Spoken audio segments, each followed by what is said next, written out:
যে উনি যদি এটা সচেতনভাবে করে থাকেন, এই কাজ যদি সচেতনভাবে করে থাকেন, তার ইম্প্যাক্ট কিন্তু অনেক বড়।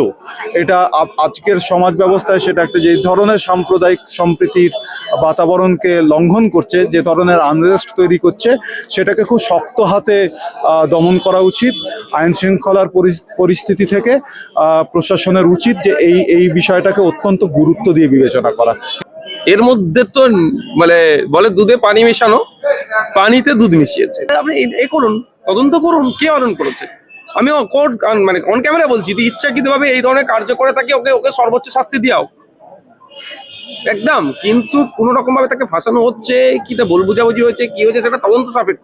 এটা একটা প্রথমত এটা ভারতীয় ন্যায় সংহিতার 299 নম্বর ধারা। এটা একটা নন বেলেবল ধারা এবং নন কম্পাউন্ডেবল, যেটার জন্য কোর্ট ছাড়া দুটো পার্টি আলাদা করে নেগোশিয়েট করতে পারে না, মানে আউট অফ কোর্ট সেটেলমেন্ট করতে পারে না।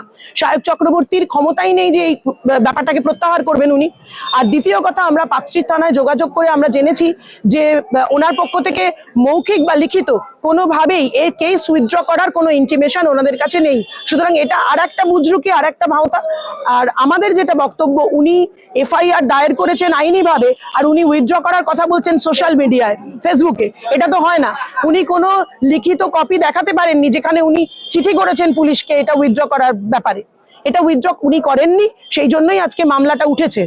আর উইথড্র উনি করতেও পারতেন না, কারণ এটা 299 নম্বর ধারা, এটা নন কম্পাউন্ডেবল।